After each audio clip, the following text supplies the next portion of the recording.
Are we really on trains again? Are we really on trains again? Ah, of course, y'all love the trains. You guys love the train videos. That's all you're worried about. This has been the most this thing. I can't even talk.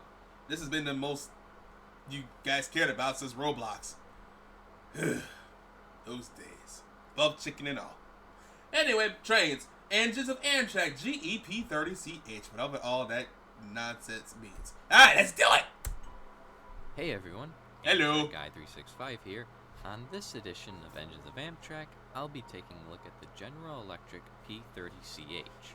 This is another remade episode, as the original, as you may know, was taken down off of YouTube. It was 1974, and the only diesel locomotives Amtrak had wasn't even born in that era. Passenger trains were rusted. I wasn't born for another 25 years. Along with the now problematic SDP-40F. Oh, excuse me, I can't count 24. Amtrak was to receive new Amfleet passenger cars that could only be powered with an electric generator car or a locomotive equipped with head-end power, otherwise known as AGP. Amtrak, of which lacked any diesels equipped with AGP. With over 200 Amfleets on order and expected to arrive in 1975, Amtrak needed a brand new locomotive that could pull these cars and replace the aging F&E units. With that said, Amtrak ordered 25 General Electric built P30CH locomotives in 1974, costing $500,000 each. It would be the first all-new locomotive specifically made for Amtrak. One note though was its design was based upon the relatively successful freight diesel, the U30C, that of which had its own passenger variant, the U30CG, used by the Santa Fe Railway. The aesthetic design definitely takes some inspiration from its former. Regarding technical specifications, the P stands for passenger, 30 for 3,000 horsepower, C for the C-C 6-axle. Clearly, it uses the power of and horses. H for being equipped with 3,000 horses. The units were numbered 700 to 724. It's rated Even more numbers! Look at all these numbers! There's a number here, number here, there's a number here, there's a number here, numbers. It weighs in at all specified numbers under specifications. They're all specified numbers. A width of 10 feet. Who doesn't love specified numbers? And a height of 15 feet. I don't! I do not! Equipped with head-end power using two diesel generator sets rated at 300. See more numbers here than I ever would in algebra. The units came equipped with either a Nathan P5A or K5LA air horn. Here's a few samples.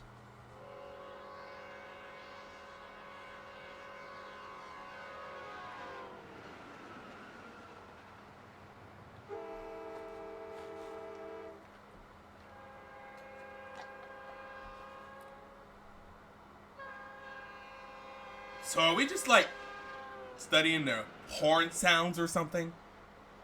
The P30's first Why's the PM before the August time? 1975 I've never seen that. Was built How you gonna have July the PM/AM phase before 2 the speed. time? The rest of the order would go into service throughout the year and into January 1976.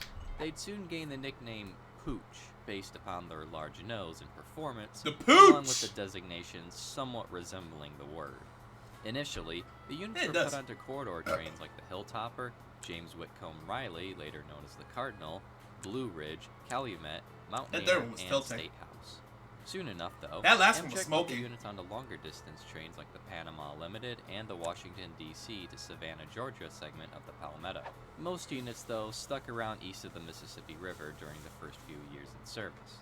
By 1978, though, Amtrak leased 15 units out to the Southern Pacific Railroad for use on the Peninsula commute service between San Francisco and San Jose, California.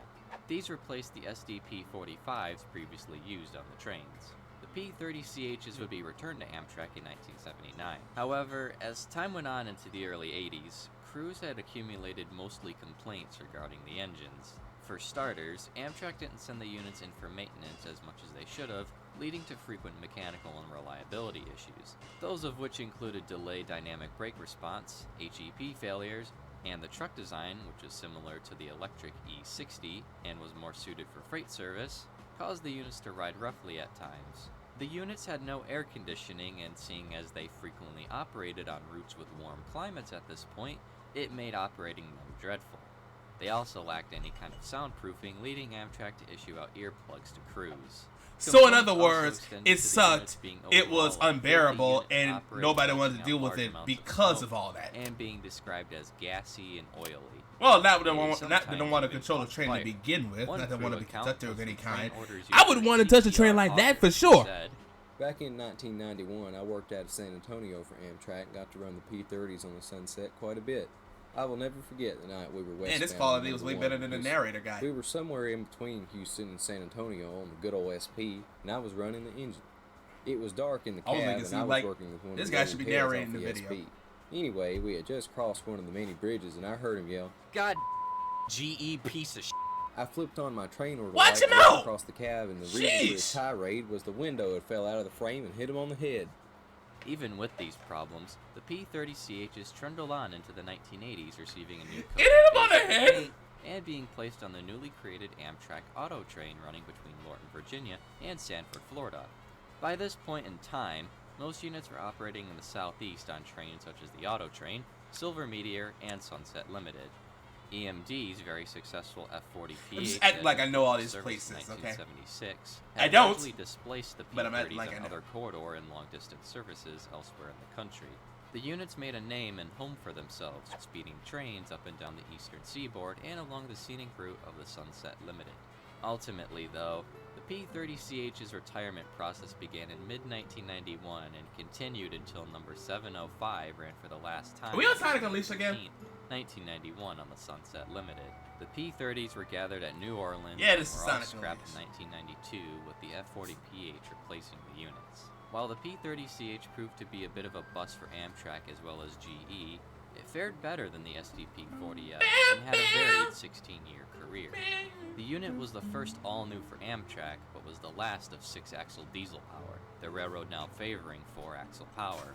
In the end, whether it be their distinct GE chugging noise, aesthetic design, or iconic horns, the P30CH Pooch will always be remembered and be a part of the history book of Amtrak, the National Railroad Passenger Corporation.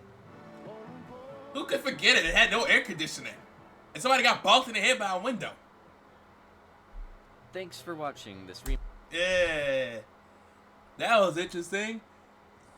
Hopefully you guys want more of this, and I know you probably do. I will keep doing it until you guys are probably tired of it, maybe. But till then, bye!